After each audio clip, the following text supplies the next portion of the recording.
even if you're a good old boy who's been in black ops and staged terror attacks to beat the communists 30, 40 years ago, you should know things are out of control. The looting, the stealing, the grabbing the pension funds, the killing our own troops, hiring al-Qaeda, using them in the Balkans in the early 90s and the late 90s against Serbia, using them in Africa, using them against the Russians in 79, staging the attacks to bring them in to get the war going. Brzezinski brags. Russia didn't invade. It was started with them. We get hit on 9/11. They have the staged attacks. The Taliban and al-Qaeda would tell young people, get in the front line. Then the U.S. would shell the front lines and not the main emplacements, and the troops wondered why. Then they would go pick up the Taliban and al-Qaeda, pay them. The troops all witnesses. This was in San Francisco Chronicle, Times of London, headline, Airlift of Evil. That Google Airlift of Evil, flying Taliban out to safety. I know Paul's doing a story, but let's put that original Times of London up for people. All flown out over the mountains into Pakistan. They'd done their job of playing the part of boogeymen. Now they start the new attack on the Pakistani government to destabilize it, to where anytime the globalists want, they can overthrow that nation and have a crisis, then diminish India and China. So it's the grand chessboard, and Brzezinski and others write books bragging how they're doing this. This is all public. It's very, very funny to them. Now, Paul, you were going through some of the latest history of this and some of the other points in a big article. Do you know the title of this master article you're going to put out? When I say master article, it's going to have kind of the whole history in there, kind of a lexicon or encyclopedia of this. When is that going up today at prisonplanet.com? It's going to go up as soon as I've had my dinner, Alex. Okay, good. It's taking a while to put together. Absolutely. Now I'm going to sit back for 5 minutes. Start at the beginning, because you've been interrupted a few times by breaks. Start at the beginning of what al-Qaeda, Taliban are used for worldwide, who they are, and just run through the gamut of what they're doing. And then that data article will be up there at, I know it's already midnight over there where you're at, so it'll be up there about, I guess, 1 o'clock Greenwich Mean Time about, but go ahead. No, actually, I guess it'll be up about 7 or 8 o'clock Greenwich Mean Time. Go ahead. Oh, it's 10 past 6 now, so yeah, probably about 8 o'clock.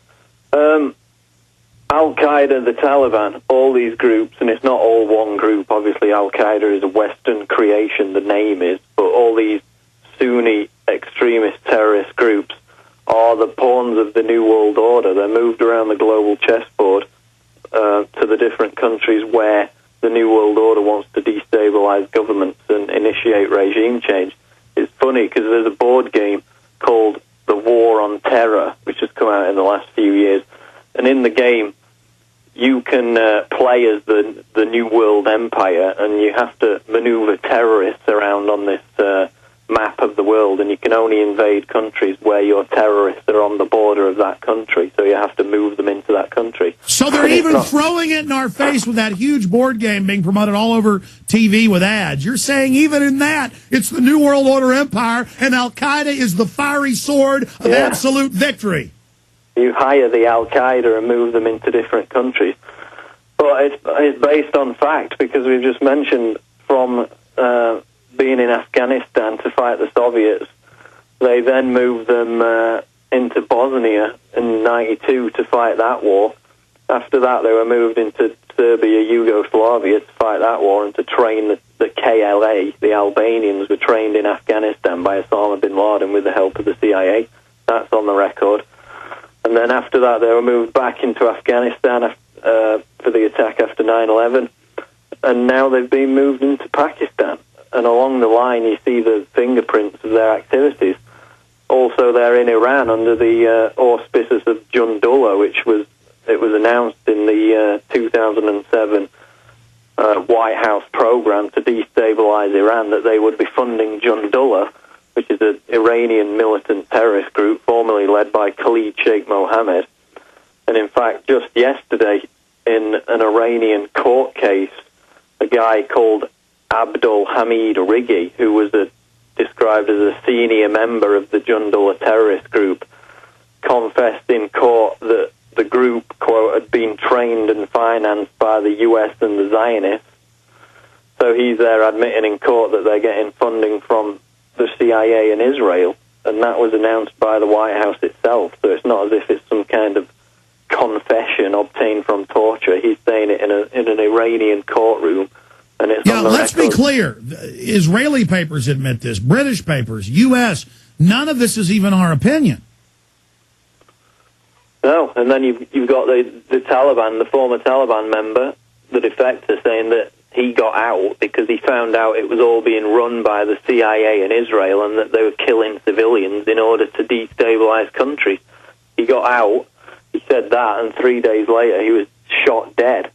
So you've got defectors coming out, you've got members coming out and saying this, and then you have the actual events that have their fingerprints all over them, the mosque bombing in Iran on May 29th, just before the election controversy in Iran.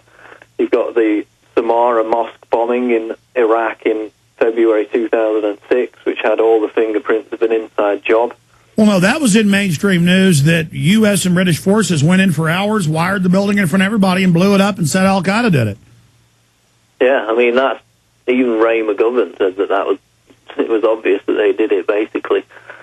For what reason? I mean, you've got this propaganda about Iraqis regaining their sovereignty just because some U.S. troops are pulled out of the cities, which, by the way, if there's any kind of emergency, all the Iraqi puppet government does is ask them for help, and they come right back in. You've got at least 55 fully operational military bases, U.S. military bases throughout the whole country. You've still got 130,000 U.S. military personnel that will remain. And the top commanders have said on the record that even after the supposed full withdrawal date, which is set to be sometime in 2011, that they're not going anywhere. Of course they're not going to pull out. They've captured the country. It's a launch pad for their future wars, and they need it to be unstable to a certain extent to give them justification to remain. And that was always the public plan. You know, you have the public plan for the military, not really public to the general public, though it's declassified, that they plan to use it and always stay there and break it in 3 regional parts controlled by a U.S.-controlled central government, and now they just move on down the chessboard, and if Americans need to be angry and think we need to stay there, they'll blow up a few U.S. troops with the imaginary guys with big beards and turbans who openly are brought in by the government. I mean, it's sick. Yeah, and they'll create media events to reinforce it in people's minds that it's a black and white situation, that it's good guys and bad guys, like this U.S. soldier that's supposedly being captured today by the Taliban, when the Taliban are working with the U.S. to do all this. I mean, you've also got the MKO, the Mujahideen Khalq organization, which was trained in Iraq and is now being used by the CIA in Iran and was used with these recent riots and protests to radicalize that. Well, that's my point, is the White House is on record funding Wahhabi al-Qaeda, number 3 in al-Qaeda, to attack Iran. And they think our public's so dumb, they say Iran is al-Qaeda and attacking Iraq when Iran's a Shiite system, the opposite of al-Qaeda, the opposite of Wahhabis, the opposite of Sunni. And they're on record with British SAS staging terror attacks. And in the Times of London, caught attacking bases in Basra. And it's just on record, this is all staged. And the public needs to understand that. It's tough, though, Alex, when a good portion of them don't even know who the vice president is to explain all these things, isn't it?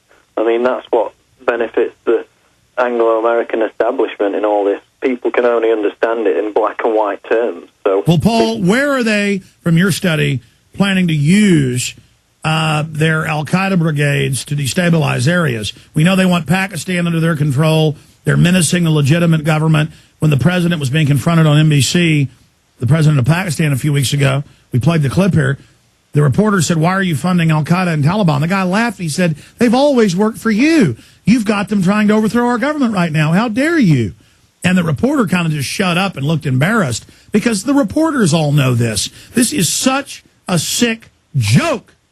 They use these people in Serbia, in Africa, in Asia, just all over the place. They use them here to take all our liberties and freedoms, and on record, they're being protected by the U.S. government. And the biggest piece of evidence is the airlift of evil, AP, London Guardian, UPI, flying them out at the end of the Afghan takeover 2002. Generals would catch them and they'd say, oh, they actually work for us, and the CIA would order them paid, put on C-130s, and flown out to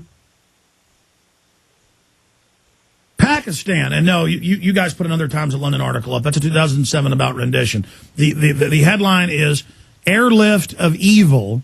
Paul will have it in his story. Go ahead. Close MSNBC. Yeah, MSNBC's got it too. Try MSNBC Airlift of Evil. Go ahead, Paul. Closing comments on this.